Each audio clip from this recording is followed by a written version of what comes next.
ser mais difícil do que eu queria. Antes de ontem, eu olhei para o sorriso da minha caçula e o dentinho dela levemente torto. Na hora, meu estômago apertou. Eu já sabia, o primeiro dente mole.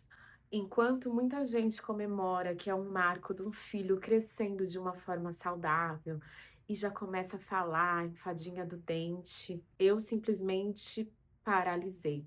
Eu não tive nem coragem de encostar no dente dela para confirmar a minha suspeita e nem chamar a atenção dela para o fato que estava acontecendo e que ela já anda tão ansiosa para isso. Porque para mim, o marco de um crescimento não é só vitória, é também um pequeno luto. E hoje eu quero falar sobre isso aqui sem culpa. Sobre como é ser uma mãe que ama ver os filhos crescerem, mas que ao mesmo tempo sofre dolorosamente com o tempo passando. Quem me acompanha desde o outro canal sabe que eu sou psicóloga e que minha linha de trabalho é cognitivo-comportamental. E por muito tempo eu achei que entender sobre a teoria ia resolver sobre todo o meu sentimento. Racionalmente, eu sei que a impermanência é a única certeza da vida, mas a verdade é que eu sempre tive uma relação muito difícil com a passagem do tempo. Desde a infância,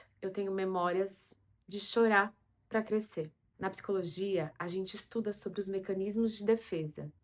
Então, eu entendo que uma das nossas tendências é querer controlar o incontrolável. E você quer saber sobre uma ironia? E eu, que internamente sempre quis controlar o relógio, me vi numa posição de precisar empurrar a vida para frente. Com o meu filho mais velho, eu precisei trabalhar ativamente pelo desenvolvimento dele, seja na alfabetização tardia por conta da dislexia, nos tratamentos que tivemos que fazer para o crescimento dele, nos dentes que tivemos que levá-lo para arrancar. O meu cérebro vivia em guerra entre a parte que queria segurar o tempo e a parte que precisava fazer a vida acontecer. E quer saber sobre o que a ciência e a psicologia sistêmica nos mostram? Existe sim uma relação entre o nosso mundo interno e a forma como projetamos o desenvolvimento dos nossos filhos. O Winnicott já dizia sobre a mãe suficientemente boa, aquela que precisava tolerar a frustração de ver o seu filho se distanciar para se formar um indivíduo. O crescimento deles é, na prática, o nosso luto de deixar de ser o centro absoluto do universo deles. E eu, particularmente, choro toda vez que um ciclo se fecha. Eu sempre me emociono, por exemplo, um dia antes do aniversário deles. Eu tenho o hábito de me despedir daquela criança de tantos anos de idade, para no dia seguinte dar boas-vindas. Por exemplo, esse ano eu me despedi do meu menino de 9 anos e no dia seguinte dei boas-vindas para o meu menino de 10 anos. Eu me despedi do de 13 e no dia seguinte dei boas-vindas para o de 14. Eu me despedi da minha filha de 4 anos e no dia seguinte dei boas-vindas para minha filha de 5. Mas entenda que por trás disso tudo existe sim uma dor. Eu faço vídeo até de despedida para carrinho de bebê que cruzou o mundo com a gente.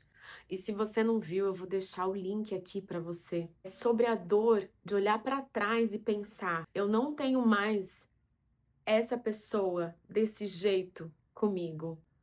E isso fica nítido quando eu olho fotos deles mais novos.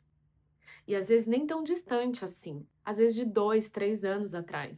E por que eu decidi abrir tudo isso aqui com você? Porque a nossa cultura exige que a nossa maternidade viva numa festa ininterrupta. A gente pode postar comemorando o mêsversário todos os meses daquele bebezinho. A gente pode postar o primeiro passinho, a primeira formatura, a segunda, a terceira. Todos os procedimentos de desenvolvimentos são lindos de ser postados, mas a gente não tem o hábito de falar sobre o buraco que fica no peito quando a infância vai se escorrendo pelos nossos dedos. Eu aposto que várias pessoas que vão assistir esse vídeo sentem exatamente isso. Algumas de vocês até pensam: ufa, passou essa fase difícil, graças a Deus. Já outras vão pensar: Para, tempo, para, pelo amor de Deus. E eu muitas vezes me pego sentindo as duas coisas ao mesmo tempo e decidi falar para mim mesma: tá tudo bem, porque a ambivalência é a marca registrada do amor verdadeiro. E aí eu me faço sempre a mesma pergunta: como lido com isso sem enlouquecer e sem paralisar? Se você é como eu e sofre com o tic-tac do relógio, aqui vão 3 passos que têm me salvado. O primeiro deles é a prática do luto ativo. Eu não seguro tristeza. Vem à vontade, eu ponho pra fora. Eu choro. Eu me permito rituais de despedidas, como, por exemplo, eu fiz para o carrinho.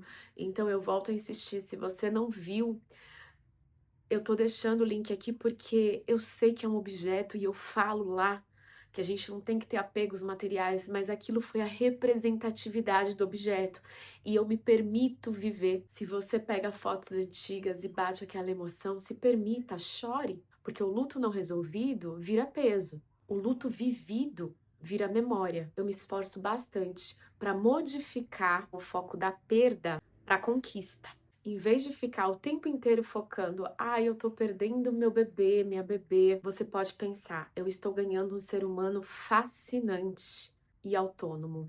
A cada fase que vai, uma versão mais interessante e independente chega. Colecione presença e não passados. Em vez de ficar refém do que eles já foram, esteja profundamente atenta ao que eles são hoje.